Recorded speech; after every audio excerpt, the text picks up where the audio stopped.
Hello everyone, আসসালামু আলাইকুম। কেমন আছেন সবাই? আই হোপ সবাই অনেক বেশি ভালো আছেন। আলহামদুলিল্লাহ, আমরাও অনেক ভালো আছি। আজ আপনাদের জন্য নতুন আরও একটি রেসিপি নিয়ে চলে এলাম। আজ আপনাদের সাথে শেয়ার করব ম্যাঙ্গো ফ্রুটি বা ফ্রুটিকা তৈরির সহজ একটি রেসিপি। এই রেসিপিটি তৈরি করা একদম সহজ, খেতে কিন্তু দোকানের ফ্রুটিকা থেকেও অনেক বেশি মজাদার। এভাবে যদি আপনারা ফ্রুটিকা তৈরি করেন তাহলে কিন্তু পারফেক্ট ফ্রুটিকার স্বাদ পাবেন। তো বন্ধুরা, কথা না বাড়িয়ে চলুন ম্যাঙ্গো ফ্রুটিকা তৈরির মূল প্রস্তুত প্রণালীতে যাওয়া যাক।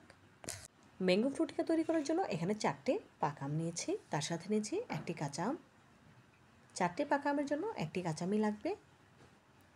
ফ্রুটিকা তৈরিতে অবশ্যই কাঁচা আম দিয়ে নেবেন, না হলে কিন্তু পারফেক্ট ফ্রুটিকার টেস্ট পাবেন না।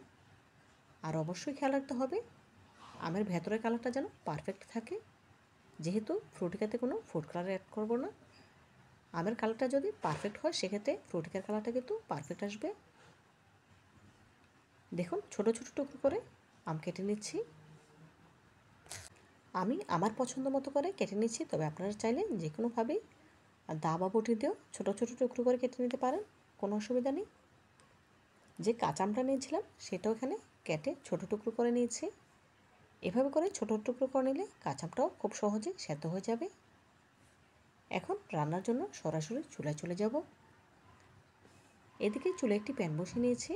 প্যানে দিয়ে দিচ্ছি পাকা আম, যেগুলো আমি আগে থেকে কেটে নিয়েছিলাম। তার সাথে অ্যাড করে দেব কাঁচা আমের টুকরোগুলো। দেব 3 কাপ পানি সেদ্ধ করে নেওয়ার জন্য। একটু নেড়েচেড়ে নিয়ে ঢাকা দিয়ে জাল করে নেব প্রায় 10 মিনিটের মতো। এই 10 মিনিটে কাঁচা পাকা দুটি আমি খুব ভালোভাবে সেদ্ধ হয়ে যাবে। মাঝে একবার ঢাকা তুলে নেড়েচেড়ে দেব, যাতে করে সবগুলো আম সমানে সেদ্ধ হয়। যেহেতু পাকা আমগুলো এমনিতেই নরম, কিন্তু কাঁচা আমগুলো পাকা আমের মতো নরম করে সেদ্ধ করে নিতে হবে। 10 মিনিট পর আমগুলো পুরোপুরি সেদ্ধ হয়ে গিয়েছে, দেখি বুঝতে পারছেন। এখন গ্যাসের ফ্লেম অফ করে দিয়ে চুলা থেকে নামিয়ে পুরোপুরি ঠান্ডা করে নিতে হবে। এদিকে সেদ্ধ করে নেওয়া আমগুলো ঠান্ডা হতে থাক। আমি এখন চিনি শিরাটা তৈরি করে নেব। সেজন্য চুলে একটি প্যান বসিয়ে নিয়েছি। দিয়ে দিচ্ছি মেজারমেন্ট কাপের 1 কাপ চিনি। তার সাথে অ্যাড করে দেব 1 কাপ পানি। আমি আমার পরিমাণ মতো চিনি অ্যাড করে নিয়েছি, তবে মিষ্টির পরিমাণ আপনারা কম বা বেশি করে নিতে পারেন। আপনাদের আমের মিষ্টি যদি বেশি হয় সেক্ষেত্রে চিনির পরিমাণ কমিয়ে দেবেন, আর আম যদি মিষ্টি কম হয় তাহলে চিনির পরিমাণ বাড়িয়ে দেবেন। দেখুন, নেড়েচেড়ে চিনি শিরা বলক তুলে নিয়েছি। চিনিটা পুরোপুরি গলে গেলে গ্যাসের ফ্লেম অফ করে দিতে হবে। বেশিক্ষণ জাল করার কোনো প্রয়োজন নেই, জাস্ট চিনিটা গলে গেলেই হবে। গ্যাসের ফ্লেম অফ করে দিয়েছি। এখন নেড়েচেড়ে চিনি শিরাটা পুরোপুরি ঠান্ডা করে নেব।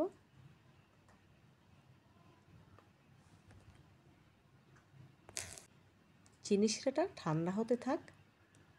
যে আমগুলো আমি আগে থেকে সেদ্ধ করে নিয়েছিলাম সেগুলো এখন স্ট্রেনারে করে ছেঁকে নিতে হবে। এখানে একটি মিক্সিং বলে একটি স্ট্রেনার নিয়েছি, তার উপরে সেদ্ধ করে না আমগুলো নিয়ে নিলাম। তবে আপনারা চাইলে ব্লেন্ড করে পেস্ট তৈরি করে নিতে পারেন। ব্লেন্ড করে পেস্ট করার পরেও কিন্তু এভাবে করে স্ট্রেনারে ছেঁকে নিতে হবে। আমি ব্লেন্ড করা ছাড়াই ছেঁকে নিচ্ছি, দেখেই বুঝতে পারছেন আমি কীভাবে কাজটি করে নিয়েছি। দেখুন, অবশিষ্ট যে আঁশগুলো রয়ে গিয়েছে সেগুলো ফেলে দেব। এভাবে করে চেলে নিলে কিন্তু আঁশগুলো আর জুসের সাথে যাবে না। দেখুন, এখন কিন্তু আমরা একটা ঘন পিউরি পেয়েছি, দেখেই বুঝতে পারছেন। এখন এর সাথে অ্যাড করে দেব আগে থেকে তৈরি করে রাখা চিনি শিরাটা। এদিকে চিনি শিরাটা পুরোপুরি ঠান্ডা হয়ে গিয়েছে। এখন আমি পিউরিতে ঢেলে দিলাম। নেড়েচেড়ে খুব ভালোভাবে মিশিয়ে নেব। খুব ভালোভাবে নেড়েচেড়ে মিশিয়ে নিচ্ছি। দেখুন বন্ধুরা, খুব ভালোভাবে মিশিয়ে নিয়েছি।